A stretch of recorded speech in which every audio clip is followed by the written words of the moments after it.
तो आज हम लोग उस फिनोमिनन की बात करने वाले हैं जिसके कारण आइंस्टाइन को नोबेल प्राइज मिला था, जो कि फोटो इलेक्ट्रिक इफेक्ट है। तो आखिर ये फोटो इलेक्ट्रिक इफेक्ट है क्या? जब भी हम किसी एक मेटल प्लेट को लेते हैं और उस पर एक सर्टेन फ्रीक्वेंसी के लाइट रेज को सेंड करते हैं, तो हम लोग क्या नोटिस करते हैं कि उसमें से इलेक्ट्रॉन्स बाहर आता है। इसी को हम लोग फोटो इलेक्ट्रिक इफेक्ट कहते हैं। फोटो मीन्स लाइट, इलेक्ट्रिक मतलब इलेक्ट्रॉन्स, मतलब लाइट की वजह से इलेक्ट्रॉन्स का बाहर निकलना। आइंस्टाइन ने इसी का एक्सप्लेनेशन जो है वो दिया था, और इसी एक्सप्लेनेशन के कारण जिस तरीके से उन्होंने दिया, उनको नोबेल प्राइज दिया गया। और यहीं से फिजिक्स के एक नए पार्ट का भी स्टार्ट हुआ था, जिसको हम लोग क्वांटम फिजिक्स कहते हैं।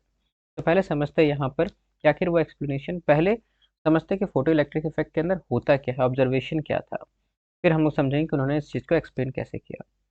तो फोटो इलेक्ट्रिक इफेक्ट के अंदर हम लोग क्या ऑब्जर्व करते हैं कि लाइट, देखो लाइट जो है हमारा, वो ऐसे कंसिडर किया जाता था पहले कि लाइट जो है वो एक वेव की तरह एक्ट करता है, और हर एक वेव के पास कुछ फ्रिक्वेंसी होता है, कुछ वेवलेंथ होता है। तो ऐसा नोटिस किया गया कि सर्टेन फ्रिक्वेंसी के लाइट्स के कारण, सर्टेन फ्रिक्वेंसी ऑफ लाइट के कारण ही हम क्या देखते हैं कि वहां पर इलेक्ट्रॉन्स इजेक्ट होता है। मतलब इलेक्ट्रॉन जो होता है वो एक खास फ्रिक्वेंसी पर ही इजेक्ट होता है। मतलब उस फ्रिक्वेंसी से अबव हम लोग जाएंगे तभी वहां से इलेक्ट्रॉन्स इजेक्ट होता था, अदरवाइज नहीं होता था। सेकंड क्या नोटिस करते हैं कि यहाँ पर जो इलेक्ट्रॉन्स इजेक्ट हो रहा है, इसका नंबर जो है हमारा, वो डिपेंड करता है इंटेंसिटी पर।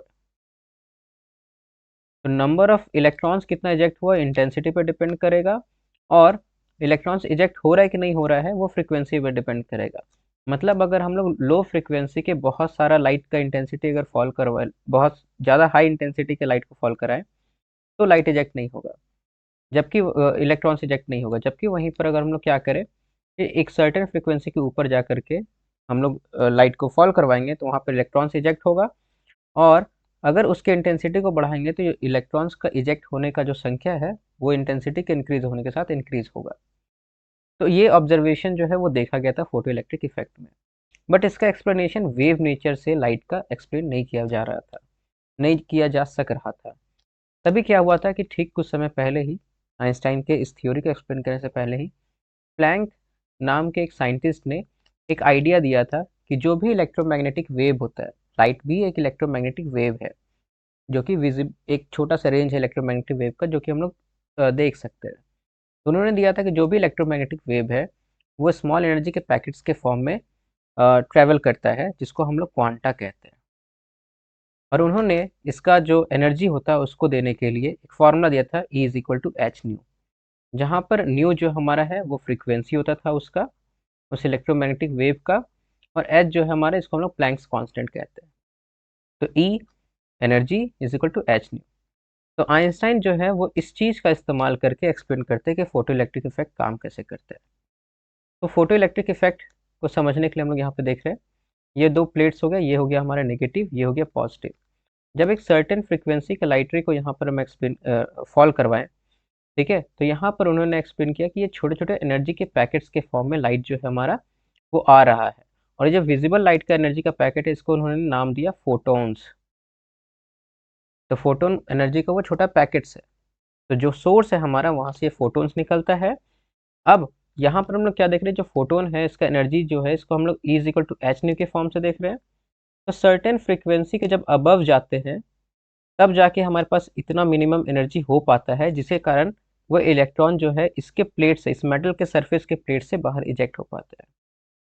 तो मिनिमम एनर्जी जितना हमको देना पड़ेगा उस इलेक्ट्रॉन को उसके सरफेस से बाहर निकालने के लिए, उसको हम लोग कह रहे थे वर्क फंक्शन।